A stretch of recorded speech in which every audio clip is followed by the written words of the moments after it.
Hello friends, welcome to crack TET. My name is Tanu Shukla.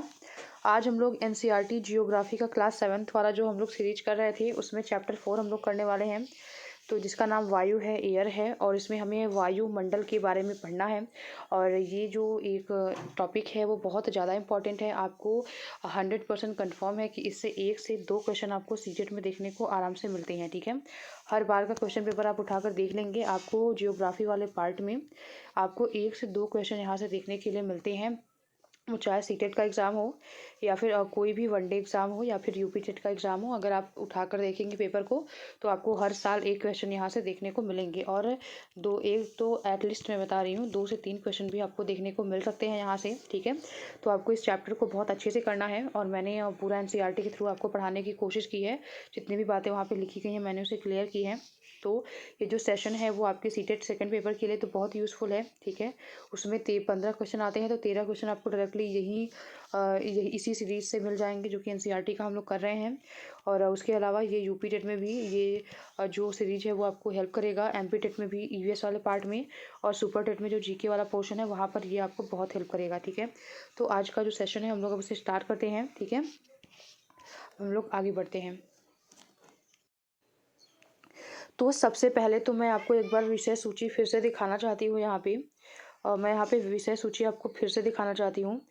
ये पर्यावरण हम लोगों ने कर लिया है, हमारी पृथ्वी के अंदर भी हम लोगों ने कर लिया है, हमारी बदलती पृथ्वी इसे भी हम लोगों ने किया। और आज हमारा वायु वाला चैप्टर जो है वो कंप्लीट हो जाएगा। उसके अलावा हमारे पास अभी इतने चैप्टर्स बचेंगे जो कि क्लास 7th में हमें करने हैं। ठीक है, जल हो गया, प्राकृतिक वनस्पति और वन्य जीव हो गया, मानवीय पर्यावरण, बस्तियाँ, परिवहन और संचार हो गया, मानव पर्यावरण, अन्योन्य क्रिया और उष्णकटिबंधीय उपोष्ण प्रदेश हो गया, शीतोष्ण और घाट स्थल में जीवन हो गया, रेगिस्तान में जीवन हो गया। तो ये जो चैप्टर्स अभी बचे हुए हैं उसे हम लोग अभी करेंगे। ठीक है, आज हम लोगों ने 4th चैप्टर को कंप्लीट किया है इस वीडियो में, और आने वाले समय में 5 से 6 दिन ही लगेंगे जिसमें कि हम कंप्लीट कर लेंगे इस सीरीज को। ठीक है, तो अगर हम लोग पर डे इसी को करते हैं तो आराम से हमारा कंप्लीट हो जाएगा। तो मैंने आपको अभी सिलेबस भी दिखा दिया है क्लास 7th में। क्लास 7th की जो एनसीईआरटी है जियोग्राफी की उसमें 10 चैप्टर्स हैं जिसमें कि अभी हम लोग 4थे चैप्टर पे पहुंचे हुए हैं। ठीक है, तो अभी हम लोग अपने सेशन की तरफ आगे बढ़ते हैं। और आप लोगों से एक रिक्वेस्ट है कि आप लोग ज़्यादा से ज़्यादा लोगों तक शेयर करें और ख़ुद भी वीडियोस को पूरा देखें। ठीक है, थैंक यू। अब आगे बढ़ते हैं हम लोग। अब हम लोग अपने चैप्टर 4th पे आ गए हैं। ठीक है, अभी हम लोगों ने 3 चैप्टर क्लास 7th के कंप्लीट कर लिए हैं और आज जो है वो 4th चैप्टर है। आज हम लोग इसे कंप्लीट देखेंगे। ठीक है, तो आपको अब आने वाले समय में कुछ वजह से क्लासेस जो है वो रुक जाती हैं, लेकिन अदर सब्जेक्ट भी हम लोगों को देखना पड़ता है। लेकिन अब मेरी कोशिश यही रहेगी कि मैं जियोग्राफी का कंप्लीट करा दूँ और उसके बाद 1-2 वीडियो में, 2 से 3 वीडियो में हमारी पॉलिटी भी हो जाएगी, क्योंकि वहाँ पर अगर आप एनसीईआरटी को पढ़ेंगे तो आपको बहुत ज़्यादा मैटर मिलेगा नहीं। लेकिन हाँ, जहाँ से क्वेश्चंस बनते हैं, जितने भी टॉपिक्स 6 से लेकर 8 तक में दिए गए हैं उतने टॉपिक को मैंने खुद से नोट किया है, तो उसको जल्द ही मैं टाइप करके आप लोगों के सामने लेकर आऊँगी। लेकिन पहले हम लोग अभी जियोग्राफी की सीरीज़ को कंप्लीट कर लेते हैं, क्योंकि इसके मैक्सिमम पोर्शन को हम लोगों ने कर लिया है। और इस चैप्टर से ये चैप्टर जो है वो मोस्ट इंपॉर्टेंट चैप्टर में बनता है। यहाँ से आपको 1 से 2 क्वेश्चन जो है यूपी टेट में भी देखने को मिलेंगे, और उसके अलावा कोई भी आप कॉम्पिटिशन एग्ज़ाम दे रहे हो, वहाँ पर आपको वनडे एग्ज़ाम दे रहे हूँ, वहाँ पर आपको ये वायुमंडल वाले चैप्टर से 1 क्वेश्चन देखने को मिलते ही हैं। तो सीटेट के लिए तो ये बहुत ज़्यादा यूज़फुल है, क्योंकि हम लोग ये सीटेट को टारगेट करके ही कर रहे हैं। सीटेट 2019 को टारगेट करके हम लोग ये कर रहे हैं। अगर आप प्रीवियस ईयर क्वेश्चन पेपर्स को देखेंगे तो आपको इस चैप्टर से 1 से 2 क्वेश्चन हर बार देखने को मिलेगा। तो आपका जो एक क्वेश्चन है, 1 से 2 क्वेश्चन का आज टारगेट जो है वो पूरा हो जाएगा, जो कि जियोग्राफी में आने वाला है। ठीक है, तो वायुमंडल में आप पढ़ने के लिए बहुत कुछ पढ़ सकते हैं। ठीक है, इसमें बहुत सारा मैटर होता है पढ़ने के लिए, आप जिस लेवल के लिए पढ़ना चाहते हैं। अगर आप स्टेट पीसीएस में पढ़ेंगे तो आपके लिए बहुत और हाई लेवल पे जाना पड़ेगा। ठीक है, लेकिन अगर यहाँ पे आप वनडे एग्ज़ाम के लिए पढ़ रहे हैं और स्पेशली हम लोग सीटेट को टारगेट करके पढ़ रहे हैं, वैसे तो एनसीईआरटी हर जगह आपके लिए काम की रहती है। आप कहीं पर भी बैठ रहे हो, आपकी बेसिक एनसीईआरटी जो है वो क्लियर होनी चाहिए। लेकिन फिर भी सीटेट वालों के लिए एनसीईआरटी जो होती है वो एक रामबाण की तरह होती है, जो कि आपको हर जगह देखने को मिलती है। अगर आपने एनसीईआरटी 6 से 8 तक अच्छे से खुद से भी कर लिया है तो आपको कोई प्रॉब्लम नहीं होगी, आप मैक्सिमम क्वेश्चंस को सही कर पाएंगे, ठीक है। तो इसीलिए मैं आपको जिन्होंने कर लिया है उनके लिए बहुत अच्छी बात है, जिन्होंने नहीं किया है वो अगर इस सीरीज को फॉलो कर लेते हैं तो उनका जो है ये 15 नंबर का जो सेक्शन होता है जियोग्राफी वाला, वो आराम से यहाँ से कवर हो जाएगा। और क्वेश्चन जो है वो बहुत टफ नहीं बनते हैं, लेकिन हमारे लिए पढ़ने के लिए इतना ज़्यादा कंटेंट हो जाता है कि हम मतलब इतने में ही परेशान हो जाते हैं। तो इसीलिए मैं थोड़ा शॉर्ट फॉर्म में ही मैं आपको बताऊंगी। लेकिन एक बात यह है कि नोट्स आपको खुद से ही बनाने पड़ेंगे, क्योंकि यहाँ पे मैं आपको पॉइंट्स बताऊंगी और आप वहाँ से नोट करिए, या फिर अगर आपको ये मार्क वाला पीडीएफ चाहिए तो मैं आपको दे सकती हूँ, ठीक है। अगर ऐसे मार्क किया हुआ पीडीएफ आपको चाहिए तो आप कमेंट बॉक्स में कमेंट करेंगे तो मैं ये आपके साथ शेयर कर सकती हूँ। लेकिन अगर आप लोग अपना नोट्स खुद से बनाएंगे तो ज़्यादा अच्छा होगा, क्योंकि आपको रिवीजन भी करना है, बिना रिवीजन करे आप सही क्वेश्चंस नहीं कर पाएंगे, ठीक है। तो अभी हम लोग आगे बढ़ते हैं। हमारा जो आज का चैप्टर है वो वायु से संबंधित है, वायुमंडल मेन यहाँ पे चैप्टर है हमारा, ठीक है। तो यहाँ पे पहला पॉइंट यहाँ पे लिखा गया है कि हमारी पृथ्वी चारों ओर से वायु की घनी चादर से, वह हमारी जो पृथ्वी है वो चारों तरफ से वायु की घनी चादर से घिरी हुई है, ठीक है। घनी चादर से हमारी पृथ्वी चारों तरफ से घनी चादर से घिरी हुई है, जिसे कि हम वायुमंडल कहते हैं। तो वायुमंडल जो है वो एक गैस का आवरण है जो कि पृथ्वी के चारों तरफ, पृथ्वी है होगा ये, ठीक है, ये अर्थ हो गया। पृथ्वी के चारों ओर वायुमंडल जो होता है वो गैस का एक आवरण होता है, ठीक है। गैस का आवरण होता है जो कि पृथ्वी से ग्रेविटेशनल फोर्स के कारण ये जुड़ा हुआ होता है। जो ये वायुमंडल होता है वो पृथ्वी से गुरुत्वाकर्षण बल के द्वारा जुड़ा हुआ होता है, ठीक है। आप इसे लिख लेंगे, क्योंकि ये क्वेश्चन जो है आपको देखने को वनडे एग्जाम में आराम से मिलते हैं, ठीक है। जो वायुमंडल है वो पृथ्वी से गुरुत्वाकर्षण बल के द्वारा जो है वो जुड़ा हुआ होता है। तो मैं यहाँ पे लिखती जाऊँगी, जो भी चीज़ें मतलब लिखने लायक होंगी मैं यहाँ पे लिख दूँगी, आप उसे अपने कॉपी में नोट कर लेंगे। तो जो वायुमंडल होता है वो पृथ्वी के चारों तरफ वायु का आवरण होता है, जो कि पृथ्वी से गुरुत्वाकर्षण बल के द्वारा ग्रेविटेशनल फोर्स, जिसे कि हम इंग्लिश में ग्रेविटेशनल फोर्स कहते हैं, ग्रेविटेशनल फोर्स के द्वारा हमारे पृथ्वी से ये जुड़ा हुआ होता है। तो क्वेश्चन डायरेक्टली आपसे ये पूछेगा कि वायुमंडल जो है वो पृथ्वी से किसके द्वारा जुड़ा हुआ होता है, तो आपको डायरेक्टली आंसर देना है कि गुरुत्वाकर्षण बल के द्वारा जुड़ा हुआ होता है। और एक क्वेश्चन ये है कि पृथ्वी के चारों ओर जो वायु का आवरण होता है उसे हम वायुमंडल के नाम से जानते हैं, ठीक है। आपका 2 पॉइंट यहाँ पे क्लियर हो गया। आप इसे थोड़ा अगर स्पीड तेज लग रहा हो तो आप थोड़ा इसको यूट्यूब में ऑप्शन होता है, आप कम करके भी देख सकते हैं, और वैसे तो स्पीड इतनी कॉमन ही है, तो ठीक है, तो आप वहाँ पे देख सकते हैं। और अगला है, ये 2 क्वेश्चन आपको एकदम 100% आपको लिख के रखना है, क्योंकि अगर आपको पता है तो अच्छी बात है, नहीं पता है तो आप लिख कर रख लीजिए इसको। और अगला है कि पृथ्वी के पर सभी जीवित रहने के लिए वायुमंडल पर निर्भर होते हैं, ये हम सभी को पता है।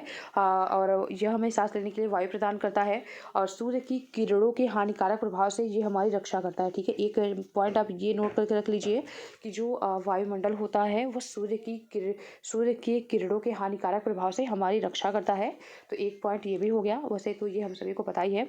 और उसके बाद अगला हम पॉइंट देखते हैं, जहाँ पे मैंने मार्क किया है वहीं पे हम देखेंगे, क्योंकि हर जगह बहुत कॉमन बातें लिखी गई है जो सबको पता है। जहाँ पे मुझे लगता है कि क्वेश्चंस बन सकते हैं और जहाँ पे आप फंस सकते हैं वहीं पे मैं आपको पॉइंट्स बता रही हूँ, ठीक है। और उसके बाद अगला अगर हम देखें यहाँ पे एक बार, यहाँ पे ये जो क्या आप जानते हैं डू यू नो वाला जो बॉक्स होता है ये बहुत इंपॉर्टेंट होता है, ठीक है। आप तो इसे एक बार पढ़ के ही रखेंगे। तो यहाँ पे लिखा गया है कि कार्बन डाइऑक्साइड, ठीक है, कार्बन डाइऑक्साइड जो होता है वो वायुमंडल में फैलकर पृथ्वी के विकिरित ऊष्मा को रोक कर ग्रीन हाउस प्रभाव को पैदा करती है। तो मैं एक बार आपको ग्रीन हाउस इफेक्ट के बारे में बता देती हूँ। जैसे कि ये पृथ्वी है, ठीक है, जैसे कि हम मानते हैं कि ये जो है वो पृथ्वी है, ये जो है वो पृथ्वी है, ठीक है, और ये जो है वो पृथ्वी है, और ये जो है हमारा सूर्य है, ठीक है, ये हमारा जो है वो सन है, और ये पृथ्वी है, और ये हमारा सन है। और सन से जो ये रेडिएशन आती है, ठीक है, सन से जो ये रेडिएशन आती है उसे हम क्या बोलते हैं, उसे हम शॉर्ट वेव बोलते हैं। और हम इसे शॉर्ट वेव बोलते हैं इंग्लिश में, और हिंदी में हम इसे लघु तरंगे बोलते हैं, ठीक है।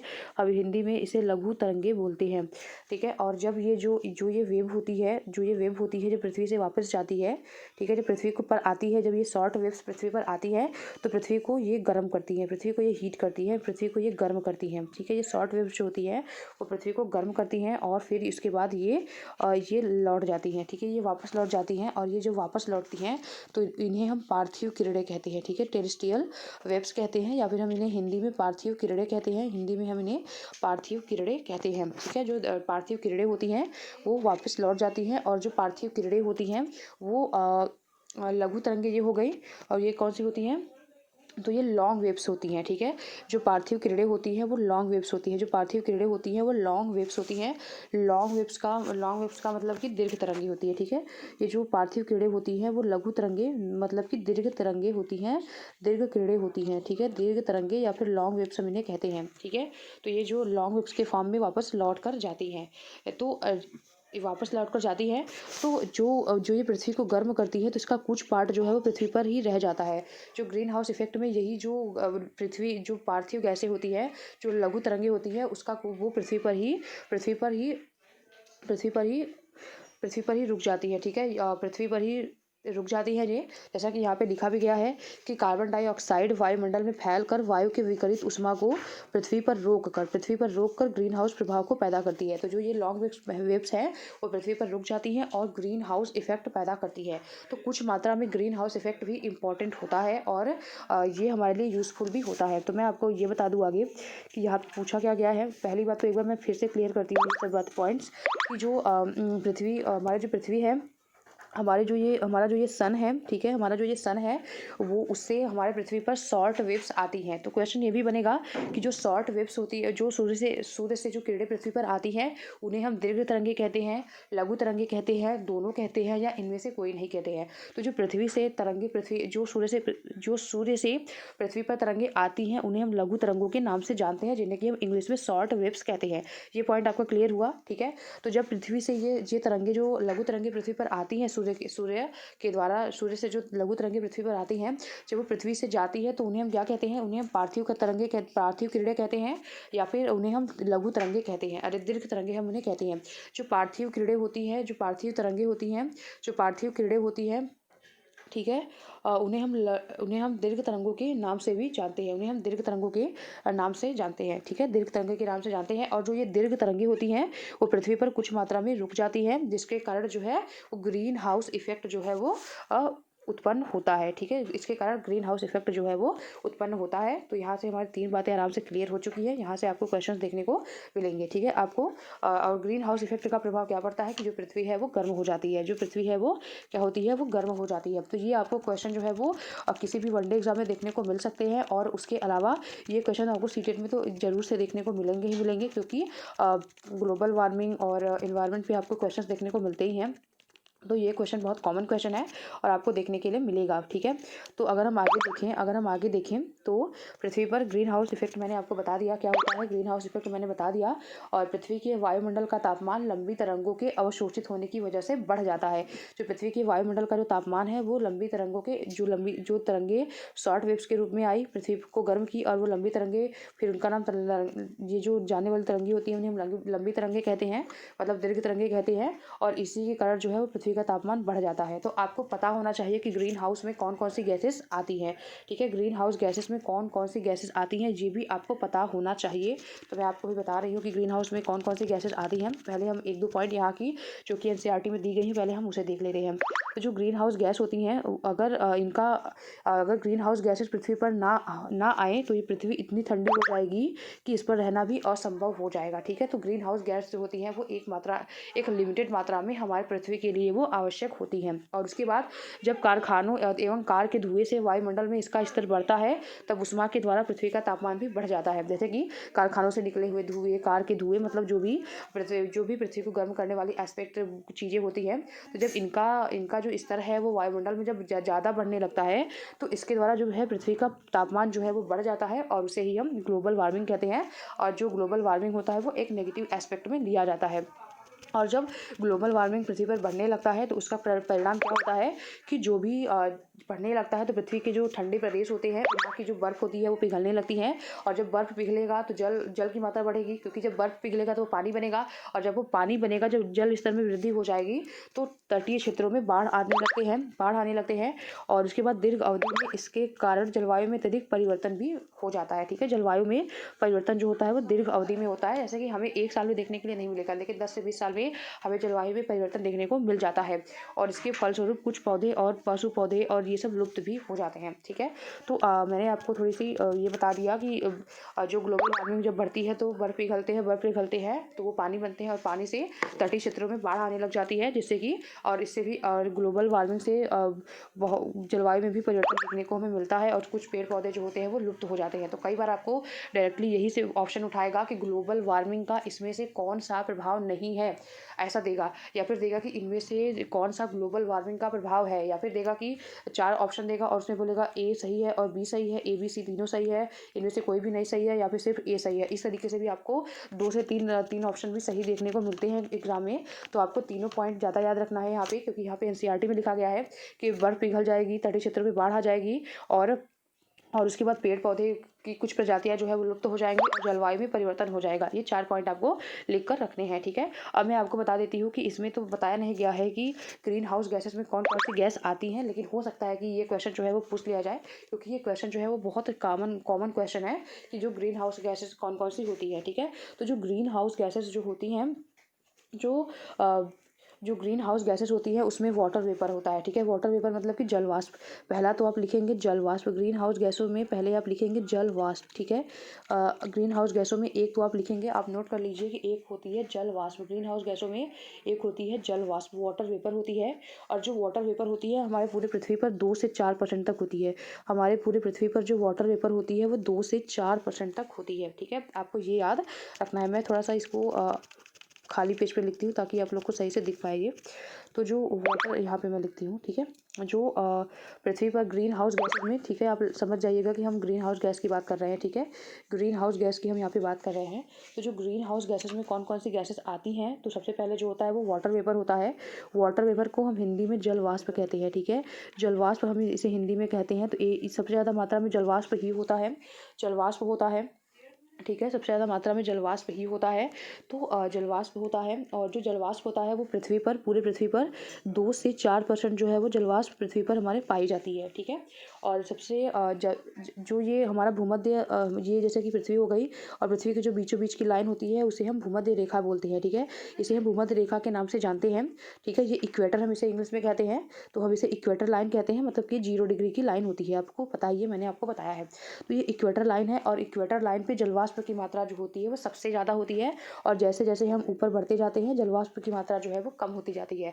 तो इसका मतलब ये है कि इक्वेटर लाइन पे जलवाष्प की मात्रा सबसे ज़्यादा होती है। और जो ध्रुव होता है, जो पोलर रीजन होता है, जैसे कि ये ध्रुव को हम इंग्लिश में पोल कहते हैं, तो जो ध्रुव होता है उस पर जलवाष्प की मात्रा जो होती है वो सबसे कम होती है। तो ये दोनों पॉइंट हमें याद रखना है कि ग्रीन हाउस गैसेस में जलवाष्प होता है, और पृथ्वी पर 2 से 4% जो होता है वो जलवाष्प होता है, और ये इक्वेटर वाले रीजन पर, मतलब भूमध्य रेखा पर जलवाष्प की मात्रा सबसे ज़्यादा होती है, और जैसे जैसे हम ध्रुव की तरफ बढ़ते जाते हैं जलवाष्प की जो मात्रा होती है वो कम होती जाती है। तो यहाँ पे हमारा 2 पॉइंट जो है वो क्लियर हो गया, जलवाष्प की मात्रा वाला हमारा जो पॉइंट है वो क्लियर हो गया।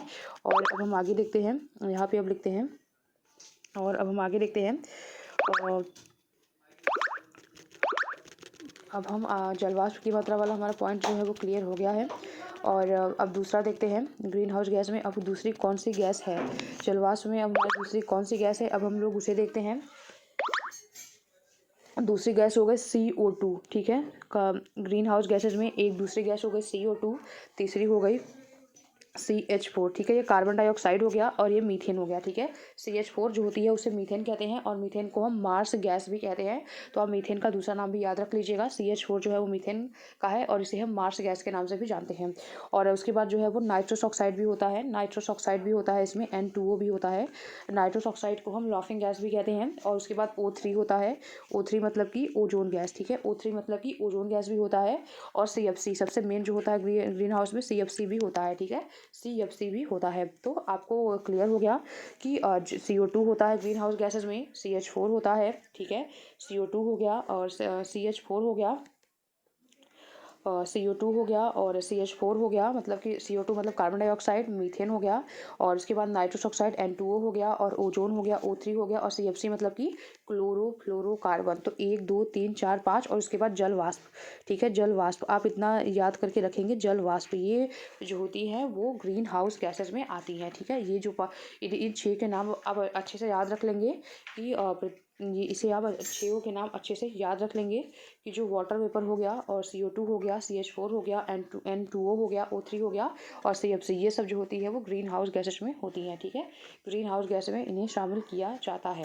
और उसके बाद अगला देखते हैं हम लोग, आगे की पॉइंट्स हम लोग देखते हैं। वैसे तो ये NCERT में बताया नहीं गया है, लेकिन फिर भी आपको पता होना चाहिए कि ग्रीन हाउस गैसेस में किसे किसे शामिल किया जाता है, किसे किसे ग्रीन हाउस गैसेस में हम शामिल करते हैं। और अगला है, आगे हम देखते हैं कि वहाँ पे हम लोगों ने देख लिया। अब हम लोग देखते हैं कि वायुमंडल का संगठन। ठीक है, वायुमंडल का अब हम लोग संगठन देखते हैं कि क्या आप जानते हैं कि जिस वायु का उपयोग हम सांस लेने के लिए करते हैं वास्तव में वह अनेक गैसों का मिश्रण होती है। ठीक है, वायु का संगठन, पहली बात तो आपको ये देखना है कि वायुमंडल में, ये क्वेश्चन आपको डायरेक्टली पूछे जाते हैं, वायुमंडल में कौन कौन सी गैसें होती हैं। तो ये आपको डायरेक्टली पूछे जाते हैं, कि कौन कौन सी गैसें होती हैं।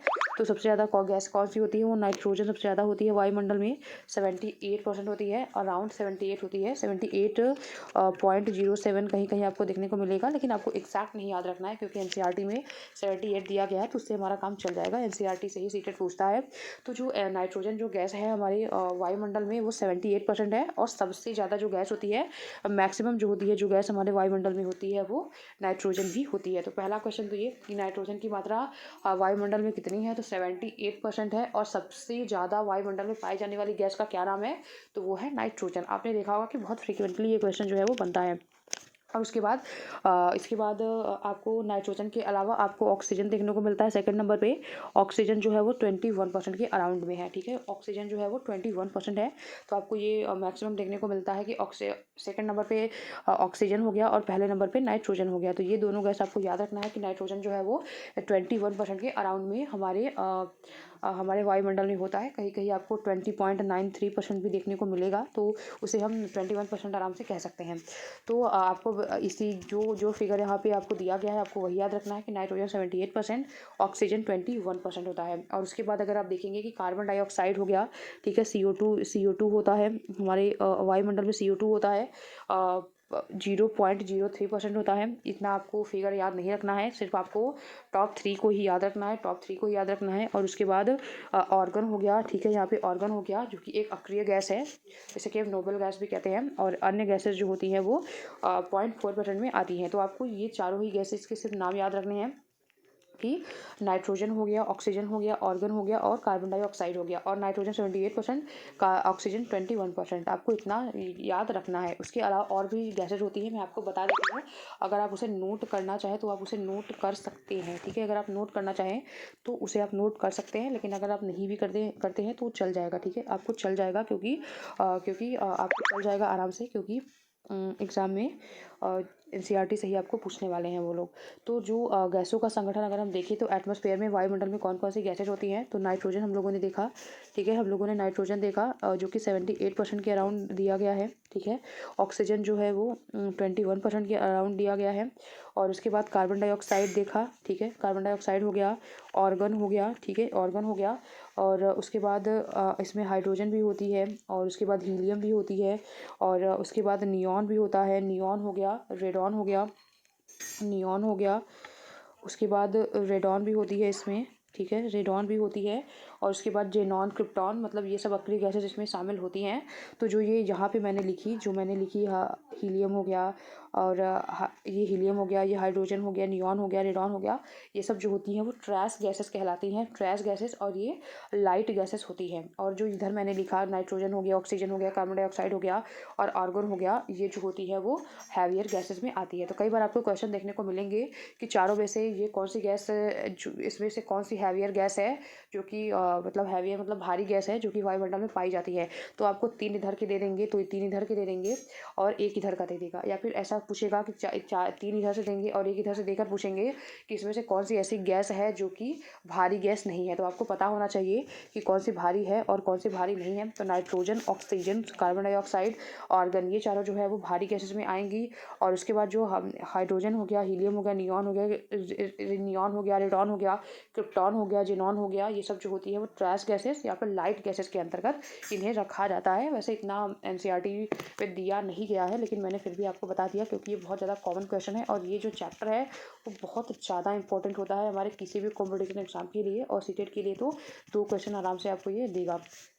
और अगला क्वेश्चन है, हर बार आपको 1 से 2 क्वेश्चन जो है वो देखने के लिए मिल जाते हैं। और उसके बाद अगला हम लोग देखते हैं, और जो बेसिक पॉइंट्स हैं वो आप लोग यहाँ से पढ़ सकते हैं, क्योंकि जितने पॉइंट्स आपको मुझे लगता है कि आप लोग यहाँ पे गलत कर सकते हैं उतने ही पॉइंट्स मैं आपको बता रही हूँ, क्योंकि बहुत ज़्यादा इसमें कॉमन बातें भी दी गई है कि हमारे सांस लेने के लिए ऑक्सीजन आवश्यक होता है। तो ये सब चीज़ें आपको पता ही है, ठीक है।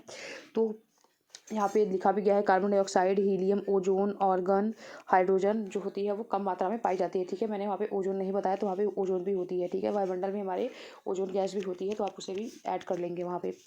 और उसके बाद यहाँ पे ये भी बताया गया है कि वायुमंडल में धूल कण भी होते हैं, तो ठीक है, आपको ये भी याद रखना है कि वायुमंडल में धूल कण भी होते हैं। वायुमंडल में जो होते हैं वो धूल कण भी होते हैं, वायुमंडल में धूल कण भी होते हैं और जलवाष्प भी होते हैं, ठीक है। आप लोग गैसेस के नाम के साथ साथ आपको ये लिखना है कि वहाँ पे वायुमंडल में धूल कण भी होते हैं, धूल कण भी होते हैं और जलवाष्प भी होते हैं। तो मैंने आपको बताया कि जो जलवाष्प होते हैं सबसे ज़्यादा कहाँ पे होते हैं, तो जो जलवाष्प होते हैं सबसे ज़्यादा इक्वेटर वाले रीजन पे होते हैं और सबसे कम पोलर वाले रीजन पे होते हैं। जैसे जैसे हम इक्वेटर से ऊपर उठते जाते हैं और जलवाष्प की मात्रा जो होती है वो कम होती जाती है। और जो धूल कण होते हैं सबसे ज़्यादा कहाँ पर होते हैं, तो जो धूल कण होते हैं वो सब ट्रॉपिकल एरियाज में ज़्यादा होते हैं, उपोष्ण वाले एरिया पर ज़्यादा होते हैं। जैसे कि मैंने एक बार मैं फिगर से बता देती हूँ, जैसे कि ये पृथ्वी है और ये भूमध्य रेखा है हमारी, ठीक है। और ये हमारा पोल हो गया, ये हमारा पोल होता है, ऊपर वाला ये पोल होता है। और उसके बाद जो ये वाला एरिया होता है हमारा, जो ये वाला जो हमारा एरिया है, ये वाला जो हमारा एरिया है वो उपोष्ण है, ठीक है। यहाँ पे मतलब शीत भी है और उष्ण भी है, ठंडा और गर्म दोनों का कॉम्बिनेशन होता है ये। और यहाँ पर जो धूल कण की मात्रा जो होती है वो मैक्सिमम होती है। अगर आपको ये भूमध्य रेखा, कर्क रेखा और ये उपोष्ण शीतोष्ण नहीं समझ में आ रहा है, तो आप क्लास 6 वाली एनसीईआरटी में मैंने सारी बातों को बहुत अच्छे से क्लियर किया है, तो आप वहाँ पे जाके देख सकते हैं।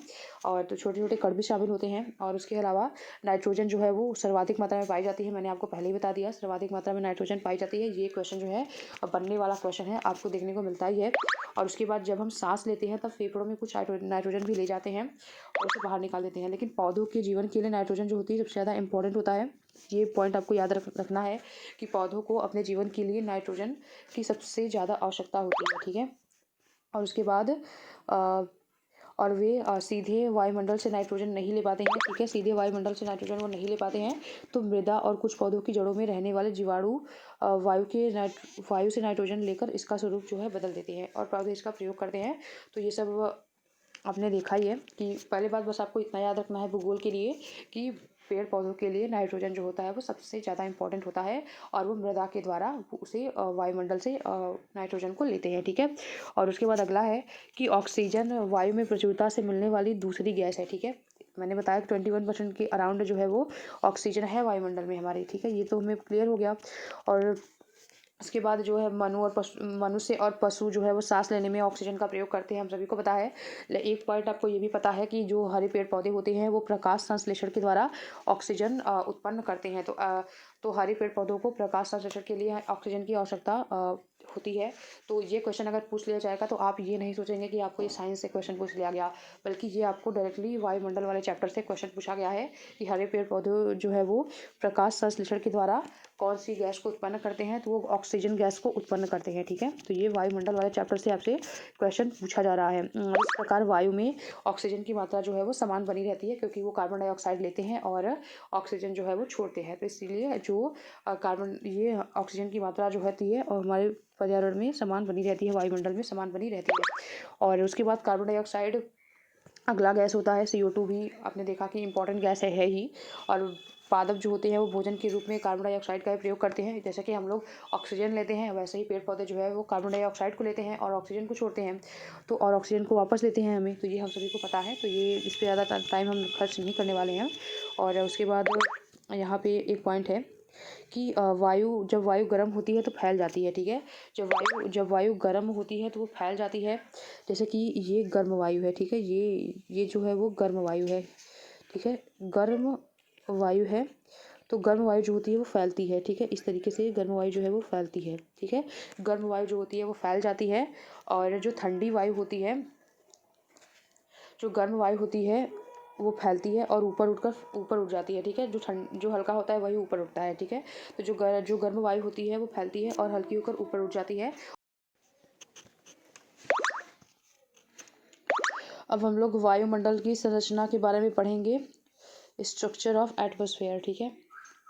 तो उसमें वायुमंडल की 5 परतें होती हैं, तो हमें उनको सीक्वेंस वाइज याद रखना है, पहली बात। और दूसरा बात, इनका हमें हिंदी और इंग्लिश दोनों ही नाम याद रखना है, ठीक है। तो कई बार आपको ट्रोपोस्फेयर ऐसे ही लिख के देगा कि ट्रोपोस्फेयर होता है, ठीक है, ट्रोपोस्फेयर इस तरीके से लिख कर देगा, तो आपको हिंदी और इंग्लिश दोनों ही याद होना चाहिए। और इंग्लिश वालों के लिए तो कोई प्रॉब्लम नहीं है, जो इंग्लिश में देते हैं उनके लिए तो एक ही सही है, लेकिन जो हिंदी में दे रहे हैं उन्हें 5 परतों के नाम याद होना चाहिए, हिंदी और इंग्लिश दोनों में।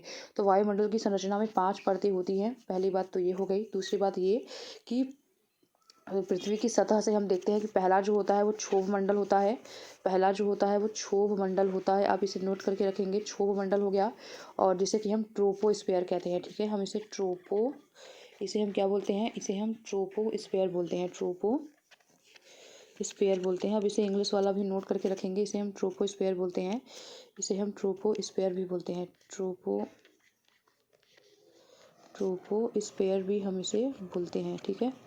तो इसे हम ट्रोपोस्फेयर भी बोलते हैं, जिसे क्षोभ मंडल को हम ट्रोपोस्फेयर बोलते हैं, जो कि पहला होता है। और दूसरा जो होता है वो समताप मंडल होता है, दूसरा जो होता है वो क्या होता है, वो समताप मंडल होता है। यहाँ पे आप देख सकते हैं, दूसरा जो होता है वो समताप मंडल होता है, और उसे हम क्या बोलते हैं, स्ट्रेटोस्फेयर, ठीक है, स्ट्रेटोस्फेयर बोलते हैं हम इसे, स्ट्रेटोस्फेयर बोलते हैं हम इसे।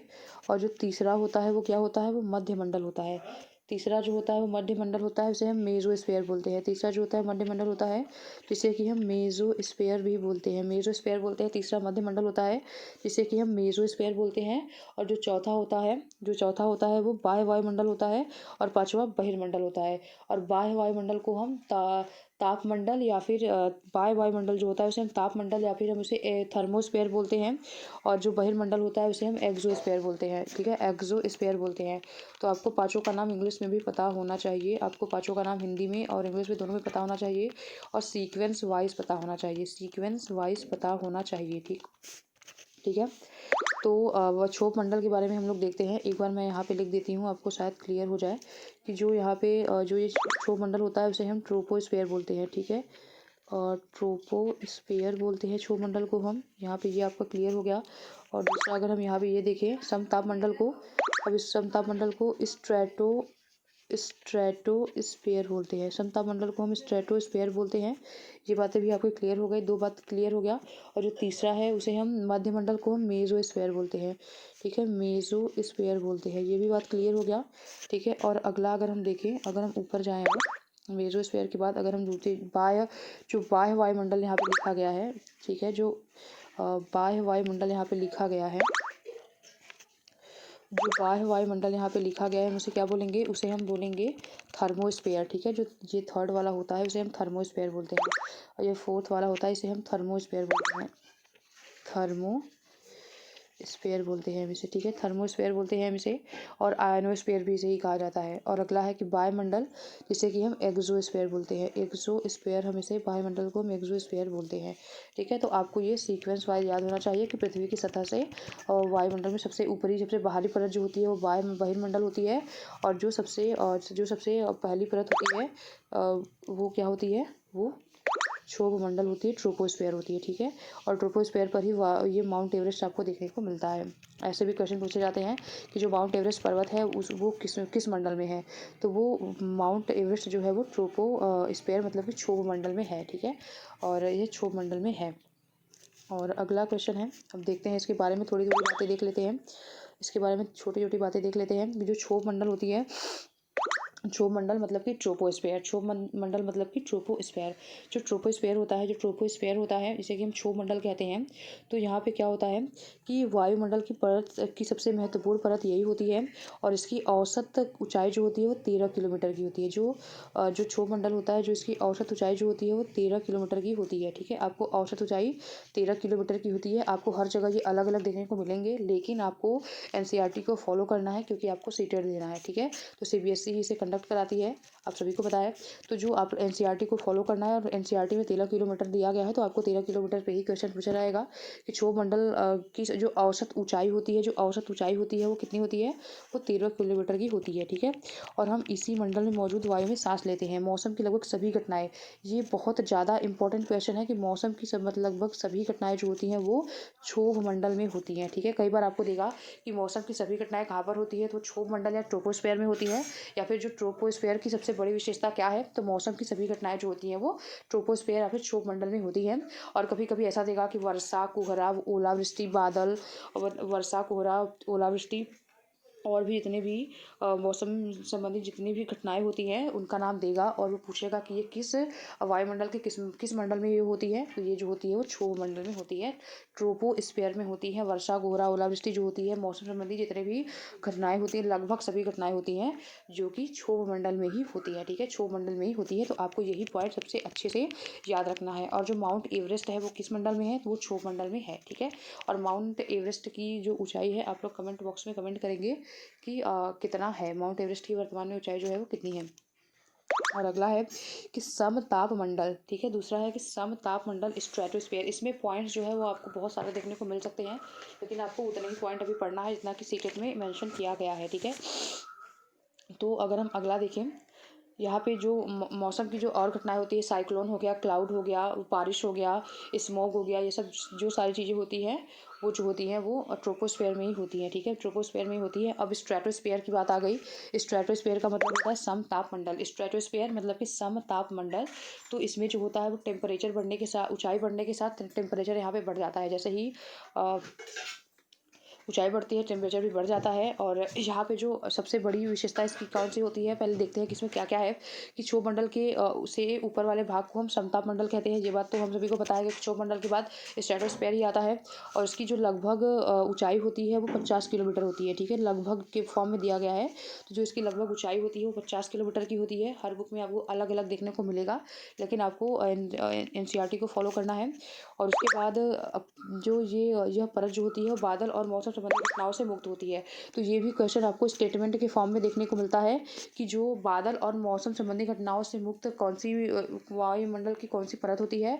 तो जो स्ट्रेटोस्फेयर होती है वो बादल और मौसम संबंधी सभी घटनाओं से मुक्त होती है। ये क्वेश्चन भी आपको बहुत ज़्यादा देखने को मिलता है।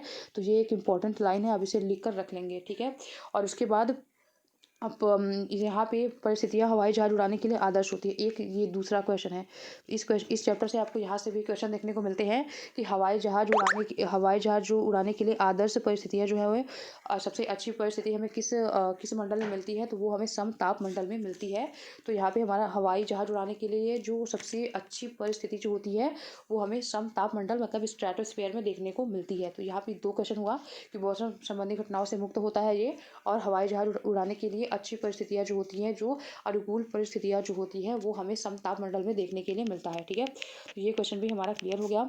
और उसके बाद अगर देखें कि समताप मंडल की एक आदर्श विशेषता यह है कि इसमें ओजोन गैस की परत पाई जाती है। देखिए ये भी एक क्वेश्चन ही है कि जो ओजोन की परत की जो गैसें होती हैं वो कहाँ पर देखने को मिलती हैं आपको, तो वो समताप मंडल में आपको देखने के लिए मिलती है। ये भी एक इम्पॉर्टेंट क्वेश्चन है। और जो 15 से लेकर, ठीक है, 15 किलोमीटर से लेकर 55 किलोमीटर तक का जो एरिया होता है, 55 किलोमीटर तक का जो एरिया होता है उसे हम क्या बोलते हैं, तो उसे हम ओजोनोस्फेयर बोलते हैं। 15 से लेकर 55 किलोमीटर तक का जो एरिया होता है उसे हम ओजोनोस्फेयर बोलते हैं, क्योंकि इसी में ओजोन का ज़्यादा कॉन्सेंट्रेशन होता है। ठीक है, और ओजोन का ज़्यादा जो प्रभाव होता है वो 15 से लेकर 55 किलोमीटर तक के बीच में होता है, तो उसे हम ओजोनोस्फेयर बोलते हैं, ओजोन मंडल बोलते हैं। तो ऐसे क्वेश्चन आपको आपको पूछे नहीं जाएंगे, लेकिन ये पूछा जा सकता है कि ओजोन मंडल किसका भाग है, तो वो समताप मंडल का भाग है। या फिर हम समताप मंडल को और किस नाम से जानते हैं, तो समताप मंडल को हम ओजोन मंडल के नाम से भी जानते हैं। और ओजोन को जो मापने की इकाई होती है वो क्या होती है, वो डॉप्सन होती है। ये भी क्वेश्चन आप पूछा गया है सीटेट में, तो ये आप याद रखेंगे कि ओजोन को जो मापने की इकाई होती है वो डॉप्सन होती है। और ओजोन का जो फॉर्मूला होता है वो क्या होता है, वो O3 होता है। ओजोन को मापने की इकाई डॉप्सन होती है और ओजोन को का जो फॉर्मूला होता है वो O3 होता है। और ओजोन मंडल किसका भाग है, तो वो समताप मंडल का भाग है। ये क्वेश्चन आपको लिख के रखना है। और उसके बाद है कि यह परत सूर्य से आने वाली हानिकारक गैसों से किरणों से हमारी रक्षा करती है। ठीक है, तो डायरेक्टली क्वेश्चन आपसे पूछा जाएगा कि वायुमंडल की ऐसी कौन सी परत होती है जो कि सूर्य से आने वाली हानिकारक किरणों से, मतलब कि परावैंगनी किरणों से हमारी रक्षा करती है। तो वो कौन सी होती है, तो वो होती है स्ट्रेटोस्फीयर, मतलब कि समताप मंडल होती है। क्योंकि जो अल्ट्रावायलेट किरणें होती हैं उन्हें ओजोन गैस की जो लेयर होती है, ओजोन की जो लेयर होती है वो अवशोषित कर लेती है, जिससे कि ये पृथ्वी तक पूरी तरीके से नहीं पहुँच पाती है, जिससे कि हमें हमारी ये मतलब ये एक गैस होती है जिससे कि हानिकारक गैस माना जाता है, जिससे कि अल्ट्रावायलेट किरण को, जिससे कि डायरेक्टली अगर त्वचा पे हमारे पड़ जाए तो कैंसर हो जाता है। तो जो हानिकारक गैस के रूप में हम इसे मानते हैं, और इससे हमारी जो रक्षा करती है वो ओजोन गैस ही होती है। और ओजोन गैस किस मंडल में होती है, तो वो समताप मंडल में होती है। और ठीक है, तो ये बातें हमें क्लियर करके रखना है। और उसके बाद ओजोन पर एक समझौता हुआ था, मॉन्ट्रियल प्रोटोकॉल ओजोन पर ही बनाया गया था, मॉन्ट्रियल प्रोटोकॉल। और ओजोन डे जो है वो 16 सितंबर को मनाया जाता है। ओजोन डे जो है वो 16 सितंबर को मनाया जाता है। और 1987 में, ये आपको यूपी टेट में काम में आ सकता है, इसमें तो काम में नहीं आएगा, एक मॉन्ट्रियल प्रोटोकॉल हुआ था, वो ओजोन से ही संबंधित है, ओजोन संरक्षण से संबंधित है। ठीक है, तो ये क्वेश्चन आपको, लेकिन ओजोन परत वाला बात आपको पता होना चाहिए। ओजोन डे जो होता है वो 16 सितंबर को मनाया जाता है। ठीक है, ये वाला बात हमारा क्लियर होना चाहिए। और उसके बाद जेट प्लान हो गया, एयरप्लेन हो गया, एरोप्लेन हो गया, तो ये सब जो है वो कहाँ पे उड़ाए जाते हैं, तो ये मैंने आपको पहले ही बताया कि ये स्ट्रेटोस्फेयर में उड़ाए जाते हैं। ठीक है, और यहाँ पे क्लाउड्स वगैरह नहीं बनते हैं। और उसके बाद आ गया कि मेसोस्फेयर। ठीक है, इतनी बातें यहाँ पे दी गई हैं और इतने से ही क्वेश्चन पूछे जाएंगे। अगर आप लोगों ने क्लियर कर लिया है तो आपका आराम से यहाँ से बनने वाले क्वेश्चन जो है वो सही ही होंगे। और अगला है, अगर हम अगला क्वेश्चन को देखें, अब हम लोग मध्य मंडल पर आ गए हैं, जिसे कि हम मेसोस्फेयर के नाम से भी जानते हैं। मध्य मंडल को हम मेसोस्फेयर के नाम से भी जानते हैं। ठीक है, मेसोस्फेयर के नाम से हम मध्य मंडल को जानते हैं। तो जो मध्य मंडल होता है यह वायुमंडल की तीसरी परत होती है। ठीक है, क्योंकि ये थर्मो हो गया, ये स्ट्रेटो हो गया और ये मेसोस्फेयर हो गया। तो वायुमंडल की ये तीसरी परत होती है और समताप मंडल के ठीक ऊपर होती है। ये समताप मंडल के ठीक ऊपर होती है, ये समताप मंडल के ठीक ऊपर होती है ये। और उसके बाद ये 80 किलोमीटर तक फैली होती है। और जो मध्य मंडल होता है, जो मध्य मंडल होता है, वो इसमें से सिर्फ एक ही क्वेश्चन बनता है कि जो उल्का पिंड होती हैं, जो उल्का पिंड किस परत में आकर जल जाती हैं, या फिर जो उल्का पिंड है वो किससे संबंध रखता है।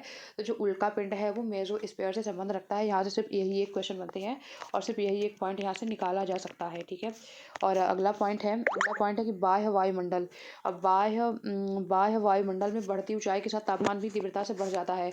जो बाहरी बाह्य वायुमंडल है, जिसे कि हम आयनोस्फीयर के नाम से भी जानते हैं। बाह्य वायुमंडल को हम आयन मंडल के नाम से, ठीक है, आयन मंडल या आयनोस्फीयर के नाम से हम इसे जानते हैं। बाह्य मंडल को हम आयनोस्फीयर के नाम से जानते हैं। ठीक है, आयनोस्फीयर के नाम से हम इसे जानते हैं। तो बाह्य वायुमंडल जो होता है, जिसे कि हम आयनोस्फीयर के नाम से जानते हैं। और इस वायुमंडल में बढ़ती ऊंचाई के साथ तापमान बढ़ता है, मतलब ऊंचाई बढ़ती जाएगी तो तापमान और तेजी से बढ़ता जाएगा। आयन मंडल इस परत का एक भाग होता है। ठीक है, आयन मंडल जो होता है वो इस परत का एक भाग होता है। बाह्य वायुमंडल को थर्मोस्फेयर के नाम से भी जानते हैं, ताप मंडल, या फिर इसे आयनोस्फेयर के नाम से भी जानते हैं। तो आयन मंडल जो होता है इसका एक भाग होता है और 80 से लेकर 400 किलोमीटर तक ये फैला होता है। और इसमें सबसे एक पॉइंट ही यहाँ से सिर्फ बनता है कि जो रेडियो संचार होता है वो किस परत से जुड़ा हुआ है। तो जो रेडियो संचार है वो किससे जुड़ा हुआ है, तो वो हमारे आयनोस्फीयर से जुड़ा हुआ है। ठीक है, आयनोस्फीयर से जुड़ा हुआ है, यही क्वेश्चन आपको देखने को मिलता है। और पृथ्वी से प्रसारित रेडियो तरंगे इस परत पर के द्वारा, मतलब किस परत के द्वारा पृथ्वी पर परावर्तित कर दी जाती हैं। तो जो पृथ्वी पर प्रसारित रेडियो तरंगे होती हैं वो आयनोस्फीयर के द्वारा पृथ्वी पर पुनः परावर्तित कर दी जाती हैं। ठीक है, आयनोस्फीयर के द्वारा। और उसके बाद जो बहिर्मंडल होता है, जिसे कि हम एक्सोस्फीयर कहते हैं, बहिर्मंडल को हम इंग्लिश में एक्सोस्फीयर कहते हैं। और ये सबसे ऊपरी परत होती है, जो सबसे बाहरी परत होती है वायुमंडल की। और यह वायुमंडल की पतली परत होती है। होती है, ठीक है। ये पतली परत होती है, इसमें हीलियम और हाइड्रोजन गैस अंतरिक्ष में तैरती रहती है। यहाँ पे हीलियम और हाइड्रोजन गैस जो होती हैं वो अंतरिक्ष में तैरती रहती हैं। हीलियम और हाइड्रोजन गैस जो होती हैं वो अंतरिक्ष में तैरती रहती हैं, और जो सैटेलाइट्स होते हैं वो एक्सोस्फीयर में ही होते हैं, ठीक है। यहाँ पे होती है, और सबसे ज़्यादा यहाँ पे हाइड्रोजन होता है, और उसके बाद सेकंड नंबर पे हीलियम होता है।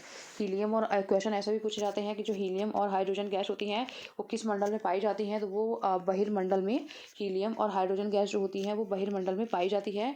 और जो बहिर्मंडल होता है वो पतली परत होती है और सबसे आउटर लेयर होती है। सबसे आउटर लेयर जो होती है वायुमंडल की, वो कौन सी होती है, वो बहिर्मंडलीय होती है, और यहाँ पे हीलियम और हाइड्रोजन जो है वो पाए जाते हैं। लेकिन अगर आपको दोनों में से चुनने को मिले कि सबसे ज़्यादा हीलियम होता है या हाइड्रोजन, तो आप हाइड्रोजन की तरफ जाएंगे।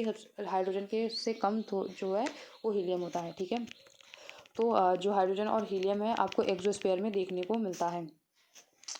अब हम लोग आ गए मौसम और जलवायु पे। मौसम और जलवायु पे आ गए कि मौसम और जलवायु वाले, यहाँ पे अब मौसम और जलवायु के बारे में हमें देखना है। तो मौसम जो होती है वो प्रत्येक घंटे और प्रतिदिन जो है बदलती रहती है। जैसे कि क्लाउड हो गया, धूप हो गया, टेम्परेचर हो गया, रेनफॉल हो गया, ये सब जो होती है वो मौसम के अंतर्गत ये सब आती है, ठीक है। प्रतिदिन तो यही सब चेंज हो सकता है। और उसके बाद जो मौसम होता है वो नाटकीय रूप से दिन प्रतिदिन जो है बदलता रहता है। लेकिन जो दीर्घकाल में किसी स्थान का औसत मौसम उस स्थान का जलवायु कहलाती है। और जलवायु जो मतलब जलवायु परिवर्तन को जो चेक किया जाता है तो 32 साल का एवरेज जो है वो लिया जाता है, ठीक है। तो यहाँ पे ये सिर्फ इतना ही देखना है। मौसम जो है वो जलवायु जो है वो दीर्घकालीन घटना है। और उसके बाद अगला है कि तापमान।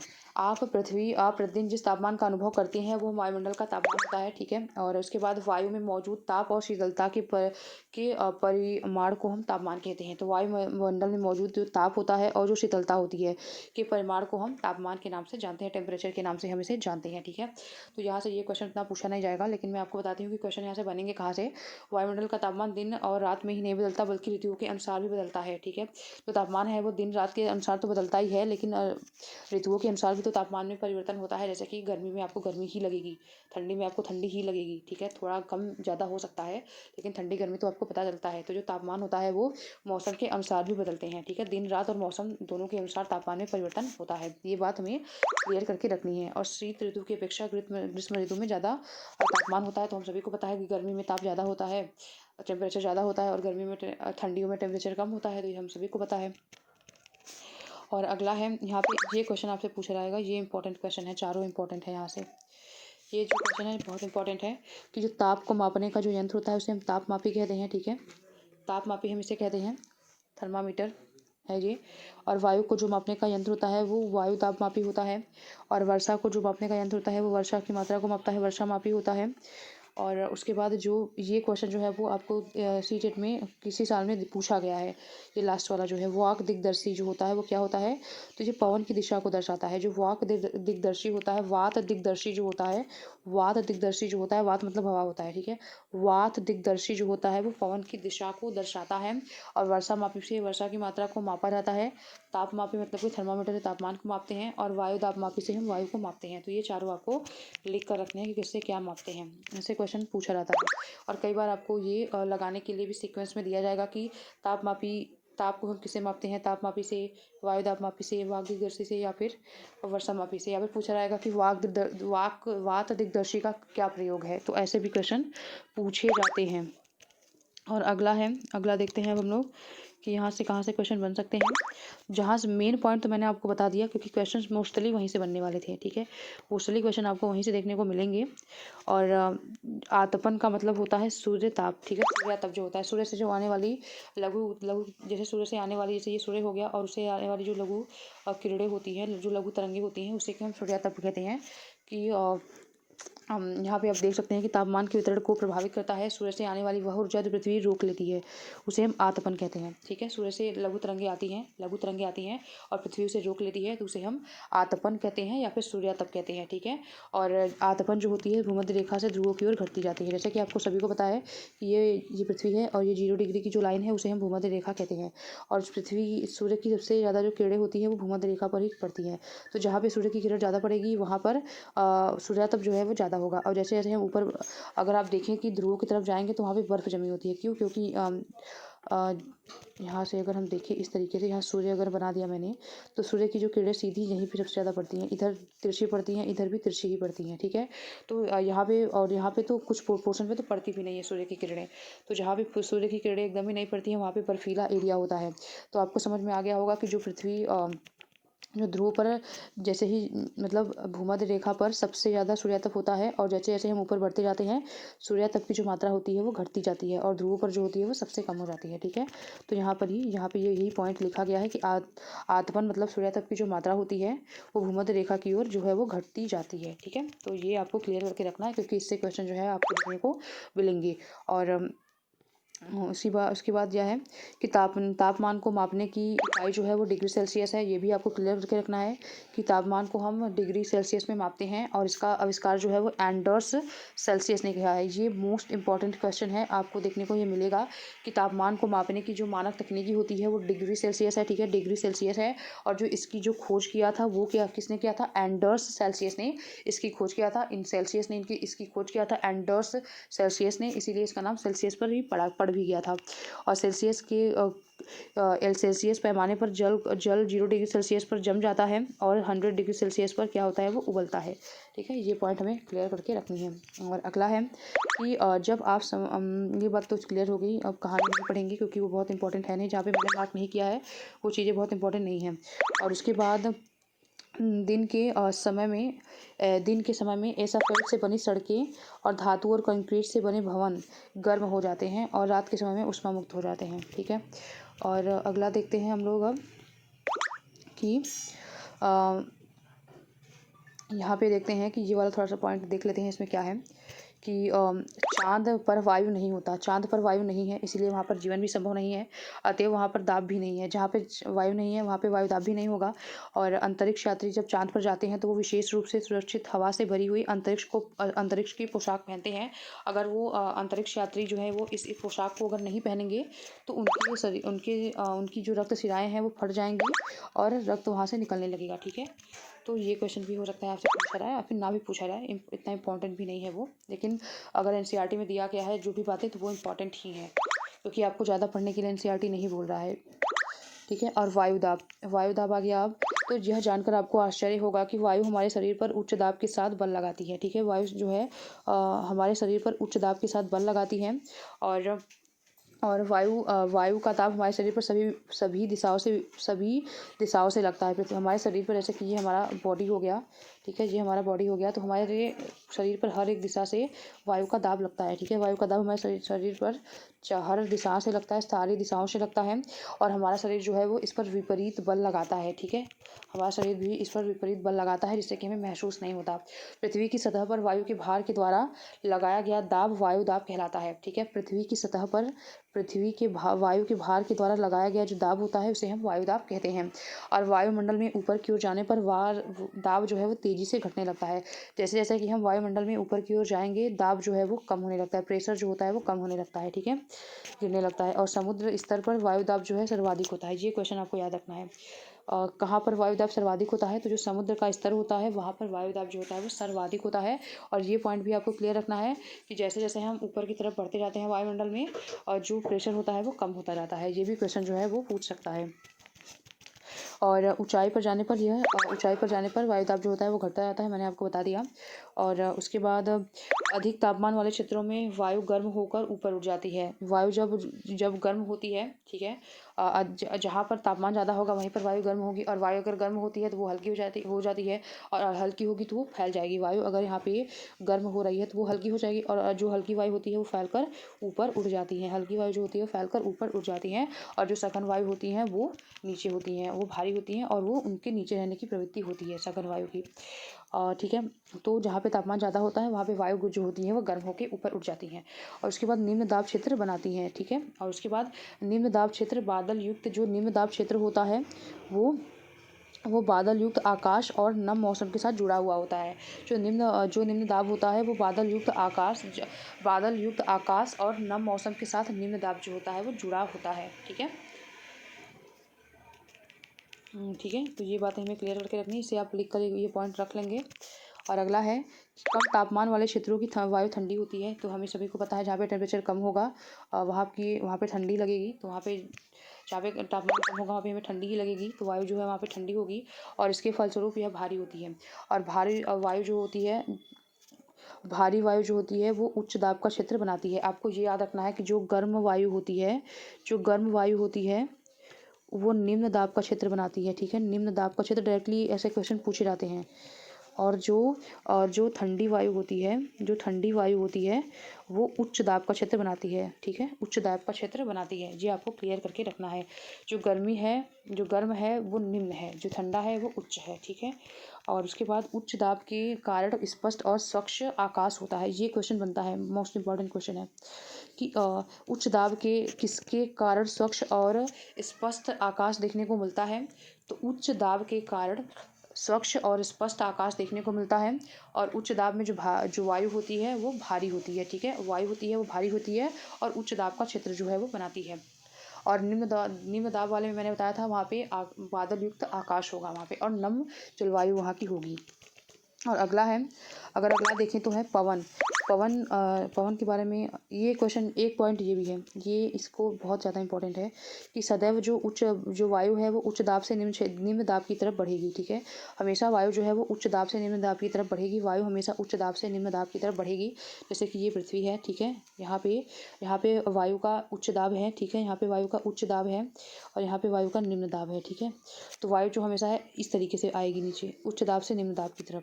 हमेशा वायु जो है वो उच्च दाब से निम्न दाब की तरफ आएगी, मतलब जो भरी हुई है वो खाली की तरफ जाएगी। ठीक है, उच्च मतलब ज़्यादा है उसके पास, तो वो निम्न की तरफ हो जाएगी। अब ऐसे इसे याद रख सकते हैं। अगला है कि उच्च दाब क्षेत्र से निम्न दाब क्षेत्र की ओर वायु की गति को पवन कहते हैं। ठीक है, पवन हम किसे कहते हैं? तो जो उच्च दाब से जैसे कि ये उच्च दाब वाला एरिया हो गया, और निम्न दाब क्षेत्र की ओर वायु की जो गति होती है उसे हम पवन के नाम से जानते हैं। ठीक है, पवन के नाम से हम जानते हैं, और इसमें बहुत ज़्यादा इंपॉर्टेंट पॉइंट कुछ है नहीं। और उसके बाद जो पवन होती हैं, और उसके बाद पवन का नाम पवन का जो नाम है उसके आने की दिशा के आधार पर निर्धारित होती हैं। उदाहरण के लिए पश्चिम से आने वाली पवन को हम पछुआ पवनें कहते हैं। ठीक है, पछुआ पवनें या पश्चिमी पवन कहते हैं। तो जो पवन का नाम है उसके आने वाली दिशा के अनुसार निर्धारित होती है। ये भी आपको याद रखना है। और अगला है कि यहाँ पे 3 टाइप के पवनों की बात की गई है, तो उसको हम लोग देख लेते हैं। जैसे कि यहाँ पे आप देख सकते हैं कि उच्च दाब का क्षेत्र है। ठीक है, ये उच्च दाब का क्षेत्र है, और ये जो भूमध्य रेखा है वहाँ पे निम्न दाब का क्षेत्र है। तो वायु हमेशा इस तरीके से आएगी, इस तरीके से जाएगी, क्योंकि वायु हमेशा उच्च दाब से निम्न दाब की तरफ बहती है। ठीक है, और यहाँ पे कैसे बढ़ेगी? इस तरीके से बढ़ेगी, इस तरीके से बढ़ेगी। तो ये हमें क्लियर हो गया। और यहाँ पे एक बात मैं यहाँ पे बता देती हूँ कि जो भूमध्य रेखा पर निम्न दाब का क्षेत्र बनता है, निम्न दाब का क्षेत्र क्यों बनता है? क्योंकि यहाँ पे सूर्य की सीधी किरणें यहाँ पे पड़ेंगी। ठीक है, और वायु गर्म होगा, और जब वायु गर्म होगा तो वो ऊपर उठ के चली जाएंगी, और जब वायु गर्म होकर ऊपर उठ जाती है तो वहाँ पे निम्न दाब का क्षेत्र बनता है। और यहाँ पे वायु जो है वो ऊपर उठ कर नहीं जा पाती है, इसलिए यहाँ पर उच्च दाब का क्षेत्र बनता है, और जो कि यहाँ पे जो होती है भारी होती है वायु। ठीक है, तो जो पवनें होती हैं वो मेनली 3 टाइप की होती हैं। पहला है स्थायी पवन, जिसे कि हम परमानेंट विंड्स कहते हैं, और जो मौसमी पवन हो गया, ठीक है, सीजनल विंड्स हो गए। और उसके बाद एक होता है स्थानीय पवन, ठीक है, लोकल विंड्स हो गए। तो ये 3 टाइप की पवनें होती हैं। और जो स्थायी पवनें होती हैं वो व्यापारिक पश्चिमी और पूर्वी पवनें होती हैं। वो व्यापारिक पश्चिमी होती हैं और पूर्वी पवनें होती हैं, जिन्हें कि हम स्थायी पवन के नाम से जानते हैं, और ये निश्चित दिशा में बहती हैं। यहाँ से ये क्वेश्चन बनता है कि जो स्थायी पवनें होती हैं इनका स्थायी नाम क्यों है? क्योंकि ये वो निश्चित दिशा में पूरे साल एक ही दिशा में बहती रहती हैं, इसलिए इनका नाम स्थायी पवनें हैं। और जो व्यापारिक पश्चिमी पवनें होती हैं और जो पूर्वी पवनें होती हैं, ठीक है, जो व्यापारिक पश्चिमी पवनें होती हैं और जो पूर्वी पवनें होती हैं वो स्थायी पवनों में आती हैं। उसके बाद यहाँ पे आपको एक क्वेश्चन देखने को मिल सकता है कि जो ये भूमध्य रेखा का जो निम्न वायुदाब का क्षेत्र है, निम्न दाब का जो क्षेत्र है, जिसे कि हम डोलड्रम के नाम से जानते हैं, ये क्वेश्चन डायरेक्टली आपको देखने को मिलेगा कि हम डोलड्रम को निम्नलिखित में से हम किस नाम से जानते हैं? तो भूमध्य रेखी जो निम्न वायुदाब का जो क्षेत्र होता है उसे हम डोलड्रम के नाम से जानते हैं। ठीक है, उसे हम डोलड्रम के नाम से जानते हैं। और दूसरा क्वेश्चन ये बनेगा कि जो ये उपोष्ण उच्च दाब का जो क्षेत्र होता है उसे हम हॉर्स अक्षांश के नाम से भी हम इसे जानते हैं। ठीक है, और उसके बाद यहाँ पे जो स्थायी पवनें होती हैं वो वर्ष भर लगातार एक निश्चित दिशा में बहती रहती हैं। और व्यापारिक पवनें और पूर्वी पवनें जो है वो उन्हें हम स्थायी पवन के नाम से जानते हैं। और उसके बाद अगला है कि मौसमी पवनें। मौसमी पवनें जो होती हैं ये पवनें विभिन्न ऋतुओं में अपनी दिशा बदलती रहती हैं। मौसमी पवनें जो होती हैं वो मौसम के अनुसार होती हैं, तो वो अपनी ऋतुओं में अपनी दिशाएँ जो है बदलती रहती हैं। जैसे कि भारत में जो मानसूनी पवनें होती हैं, भारत की जो मानसूनी पवनें होती हैं वो इसमें आती हैं। समय के परिवर्तन के साथ जिन पवनों की दिशा जो है वो बदल जाती है। समय बदलता है तो पवनों की जो दिशा भी बदल जाती है। जैसे कि गर्मियों में अलग दिशा में बहेगी, ठंडी में अलग दिशा में बहेगी, तो इन्हें हम मौसमी पवन के नाम से भी जानते हैं। और स्थल समीर हो गया, समुद्र समीर हो गया, मानसूनी पवनें जो भारत में बहती हैं, ये इसका एग्जाम्पल है, मौसमी पवनों का एग्जाम्पल है। और उसके बाद जो स्थानीय पवनें होती हैं, ये पवनें किसी भी छोटे क्षेत्र में वर्ष या दिन के किसी भी समय चलती हैं। वर्ष या दिन के किसी भी समय में ये चलती हैं। जैसे कि इसे स्थल एवं समुद्र समीर हो गया, स्थल और समुद्र समीर हो गया, ये सब जो होती हैं वो स्थानीय पवनों के अंतर्गत आती हैं। और उसके बाद जो भारत में बढ़ती है गर्म और शुष्क होता है ये भारत, या फिर कह सकते हैं कि उत्तरी क्षेत्र में, भारत के उत्तरी क्षेत्र में गर्म और शुष्क स्थानीय पवन बहती है, जैसे कि हम लू कहते हैं। तो एक क्वेश्चन ये भी पूछा जाएगा कि लू कहाँ पर बहती है, तो भारत के उत्तरी क्षेत्र की गर्म और भारत के उत्तरी क्षेत्र में गर्म और स्थानीय एक पवन होती है, जिसे कि हम लू के नाम से भी जानते हैं। उसके अलावा चिनूक हो गया जो कि अमेरिका में बहती है। फॉन हो गया, ठीक है, स्विट्जरलैंड में इसका प्रभाव देखने को मिलता है हमको। सिराको हो गया और नार्वेस्टर हो गया, शामल हो गया, बहुत हो गया, मतलब इस तरीके से होता है। लेकिन आपको सिर्फ लू का नाम याद रखना है, क्योंकि लू को एनसीईआरटी में ऐड किया गया है क्लास 7 के, तो इसलिए आपको लू को याद रखना है, ठीक है। और आपने यहाँ पे देख ही लिया कि ये हमेशा वायु जो है वो उच्च दाब से निम्न दाब की तरफ बहती है। तो यहाँ पे आप देख सकते हैं कि यहाँ पे निम्न दाब का क्षेत्र बना हुआ है और यहाँ पे उच्च दाब का। तो वायु कैसे बह रही है, इस तरीके से बह रही है, ठीक है, इस तरीके से बह रही है। यहाँ पे अगर आप देखेंगे तो ये निम्न दाब का क्षेत्र है और जो ये है वो उच्च दाब का क्षेत्र है। तो यहाँ पे भी वायु कैसे बह रही है, इस तरीके से बह रही है। तो वायु हमेशा उच्च दाब से निम्न दाब की तरफ बहती है, ये हमें क्लियर करके रखना है क्यों बहती है। तो मैंने आपको बताया कि यहाँ पे सूर्य होता है और यहाँ पे डायरेक्टली किरणें यहाँ पे पड़ती हैं, ठीक है, यहाँ पे पड़ती हैं, जिससे कि वायु जो है वो गर्म हो जाती है और वो गर्म होकर फैल जाती है। जब गर्म होकर वायु फैल जाएगी तो वहाँ पे निम्न दाब क्षेत्र जो है वो बन जाता है।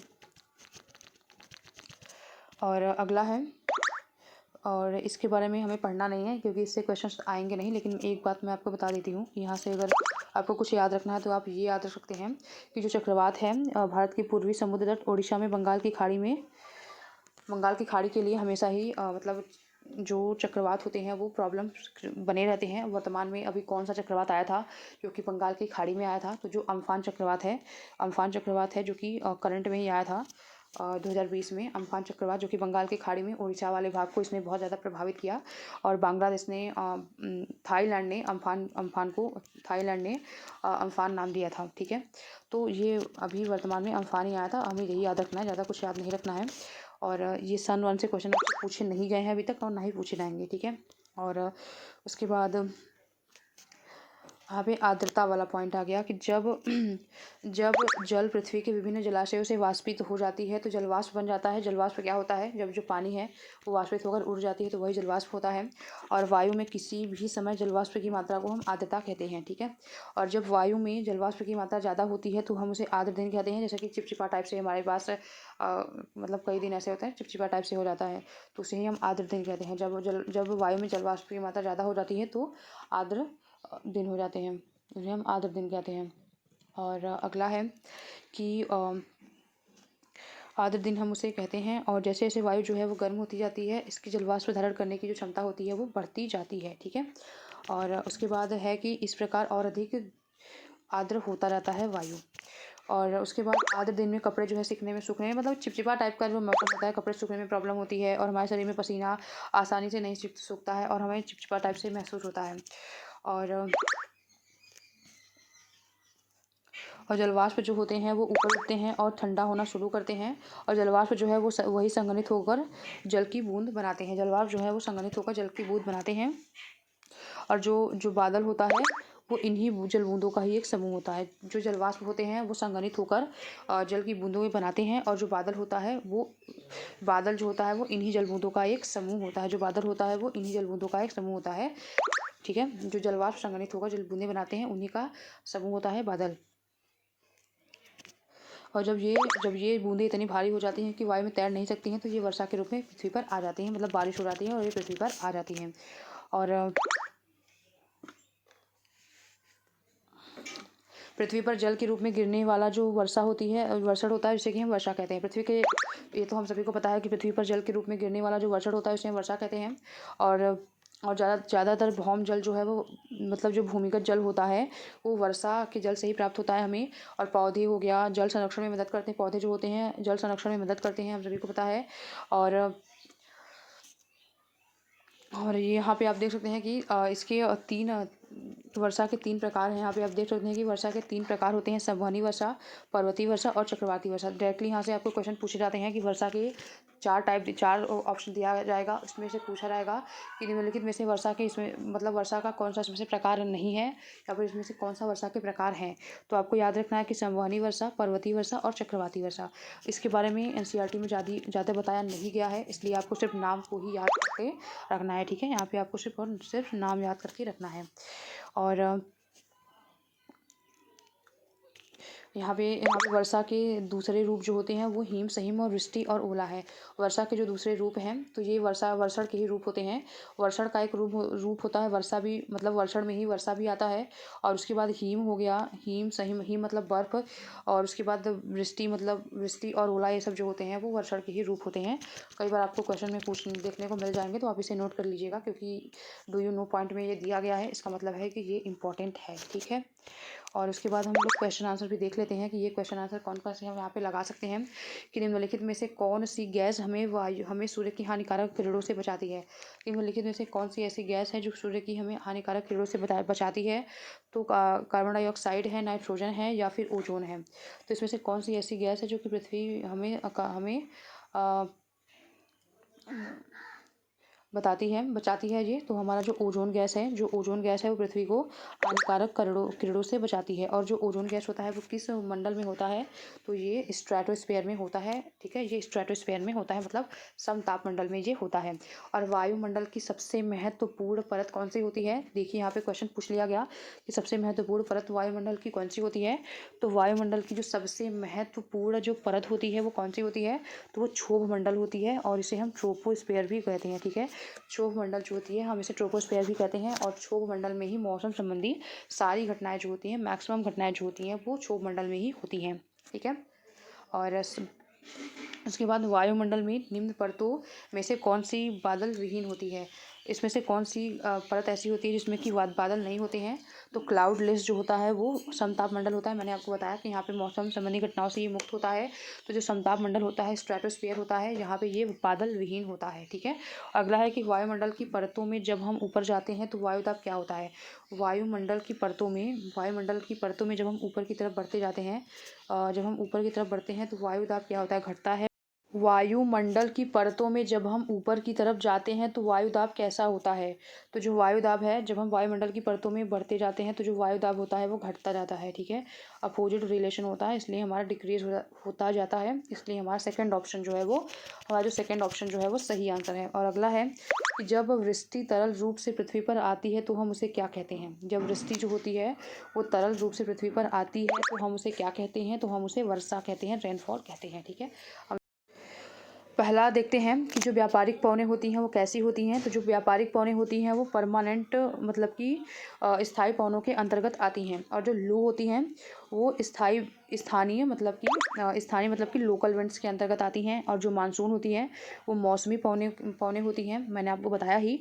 और जो ये पवन होती हैं वो क्या होती है, जो पवन होती हैं वो पवन की क्षैतिज गति जो होती है, पवन की जो क्षैतिज गति होती है उसे हम पवन के नाम से जानते हैं, ठीक है। तो ऐसे भी क्वेश्चंस आपको देखने को मिलेंगे। वहाँ पे आपको मिलाना नहीं होगा, बल्कि वहाँ पे दिया होगा कि ए मतलब ABCD यहाँ पे लिखा होगा। और पूछा होगा कि ए जो है वो बी के साथ मिला हुआ है, बी जो है सी के साथ मिला हुआ है। तो इस तरीके से आपको 4 ऑप्शंस मिलेंगे और आपको वहाँ पे चूज़ करना होगा, ठीक है। तो आज के लिए हम लोग इतना ही करते हैं। और हम लोगों ने चैप्टर 3 को कंप्लीट कर लिया है। चैप्टर 4 है ना, चैप्टर 4 को हम लोगों ने कंप्लीट कर लिया है। और अब हम लोग कल की वीडियो में चैप्टर 5 को लेकर आएंगे। ऐसे ही बहुत जल्द हम लोग क्लास 7th की और क्लास 8 दोनों की NCERT को कवर कर लेंगे। लेकिन आप लोगों से सिर्फ एक रिक्वेस्ट है कि आप लोग अपने नोट्स को खुद ही प्रिपेयर करें, क्योंकि मैं यहाँ पे आपको NCERT के ऑफिशियल PDF से पढ़ा रही हूँ। मैं कुछ भी एक्स्ट्रा चीज़ें आपको ऐसे नहीं बता रही हूँ जो कि NCERT में नहीं है।